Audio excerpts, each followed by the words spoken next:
बिस्मिल्लाह।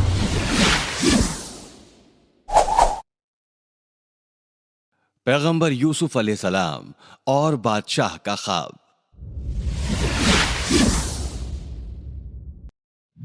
पिछली मर्तबा हमने देखा कि बेगुनाह होने के बावजूद यूसुफ अलैहिस्सलाम को कैदगाह में डाल दिया गया।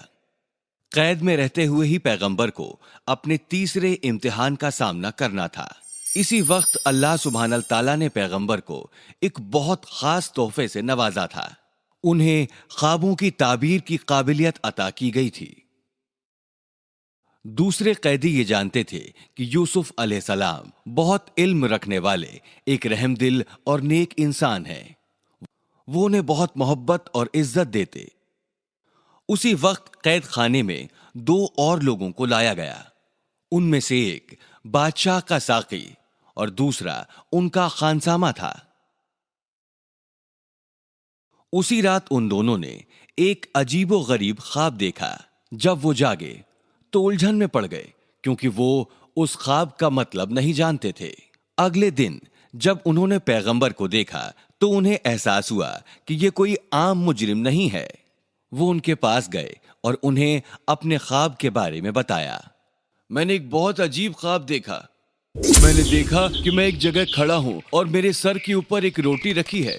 वहां दो चिड़ियां हैं जो मेरे सर के ऊपर रखी रोटी खा रही हैं। ये सुनने के बाद पैगंबर ने सबसे पहले अल्लाह सुब्हानल ताला का नाम लिया। फिर उन्होंने उसे उस ख्वाब की ताबीर समझाई। ख्वाब की ताबीर ये थी कि खानसामे को सूली पर चढ़ाया जाएगा जब तक कि उसकी मौत ना हो जाए। फिर पैगंबर ने बादशाह के साकी से उसके ख्वाब के बारे में पूछा। मैंने देखा मैं महल के अंदर खड़ा हूँ, साकी ने कहा। और बादशाह का जाम भर रहा हूँ। पैगंबर ने कुछ देर इबादत की और फिर बोले कि साकी जल्दी ही आजाद हो जाएगा और वो बादशाह की फिर खिदमत करेगा।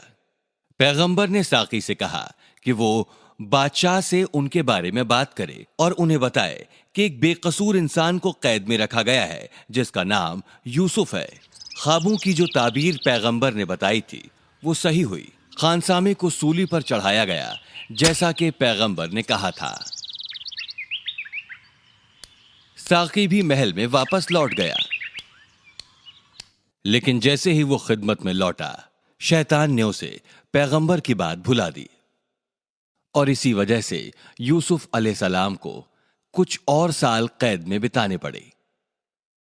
कुछ सालों बाद एक रात को बादशाह अपने महल में सो रहा था। उस रात बादशाह ने एक अजीब ख्वाब देखा। अपने ख्वाब में उसने देखा कि वो नील नदी के किनारे पर खड़ा है। उसने देखा कि पानी कम होता जा रहा है और जमीन नजर आने लगी है। उसने देखा कि मछलियां बगैर पानी के उछल कूद कर रही हैं।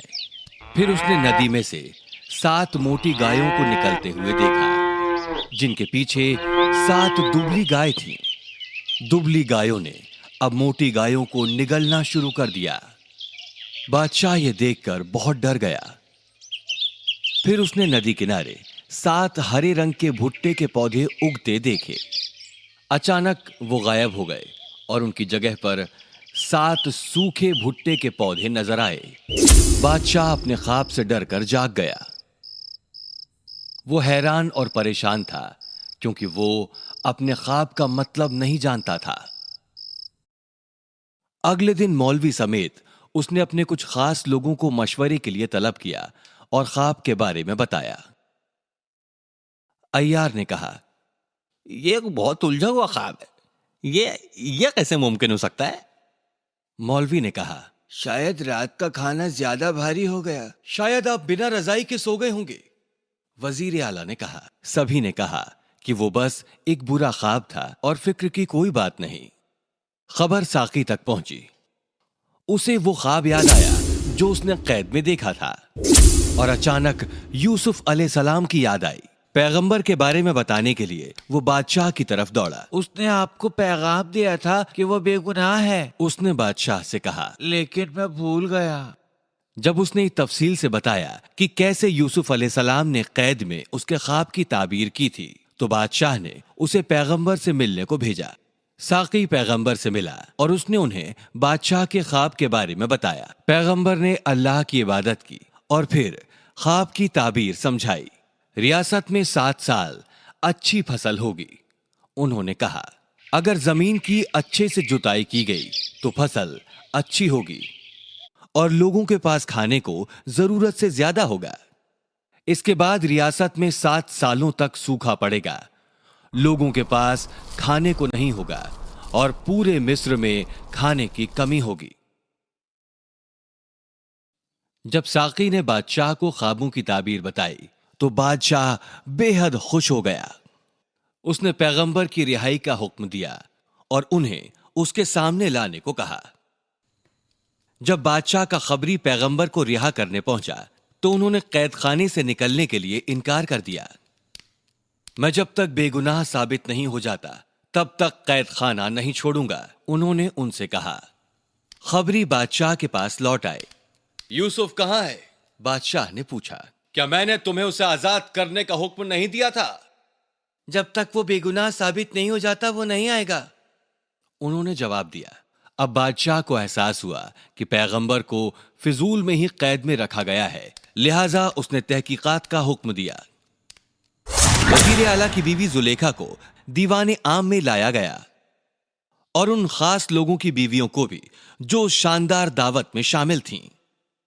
داستان یوسف کیا ہے؟ بادشاہ نے ان سے پوچھا۔ کیا یہ سچ ہے کہ اس نے وزیر اعلیٰ کی بیگم کے ساتھ برا برتاؤ کیا تھا؟ اس نے کچھ نہیں کیا، ایک عورت نے کہا۔ اس نے کوئی نقصان نہیں پہنچایا، دوسری نے کہا۔ وہ فرشتوں جتنا معصوم ہے، ایک اور نے کہا۔ اب سب کی نگاہیں زلیخا کی طرف ٹک گئیں۔ اس کا چہرہ لٹک گیا۔ جب سے پیغمبر قید میں تھے وہ تبھی سے بہت اداس تھی۔ غلطی میری تھی، اس کی نہیں، اس نے دلیری سے قبول کیا۔ تو وہ بے گناہ ہے جیسا کہ وہ کہتا ہے، بادشاہ نے کہا۔ جب پیغمبر کو محل لایا گیا تو بادشاہ ان کی خوبصورتی دیکھ کر دنگ رہ گیا۔ اس نے ان کے علم کا امتحان لینے کے لیے ان سے کچھ دیر بات کی۔ پیغمبر کے جوابوں نے بادشاہ کو حیرت میں ڈال دیا اور وہ جان گئے کہ وہ واقعی بے حد عقل مند ہیں۔ اور اسی درمیان خواب کا ذکر نکلا۔ پیغمبر نے بادشاہ کو مشورہ دیا کہ انہیں آنے والے سوکھے کی تیاری کرنی چاہیے۔ انہوں نے بادشاہ کو بتایا کہ اس سوکھے کا دائرہ محض مصر تک ہی نہیں رہے گا بلکہ آس پڑوس کے ملکوں پر بھی اس کا اثر ہوگا۔ بادشاہ نے پیغمبر کو اناج کی دیکھ ریکھ کے لیے تعینات کیا۔ ملک میں فصل کی دیکھ ریکھ اب ان کی ذمہ داری تھی اور آنے والے سوکھے کی تیاری بھی۔ وقت کا پہیہ اب گھوم گیا تھا۔ پیغمبر جو کچھ مہینوں پہلے قید میں تھے اب مصر کے سب سے اعلیٰ افسر تھے۔ 7 اچھے سالوں کے دوران پیغمبر نے فصل کا اچھی طرح خیال رکھا، بہت اچھی طرح کھیتوں کی جتائی کی اور اناج کو جمع کر لیا۔ انہوں نے پوری مستعدی اور وفاداری سے اپنا فرض نبھاتے ہوئے آنے والے برے سالوں کے لیے اناج بچا کر رکھ لیا۔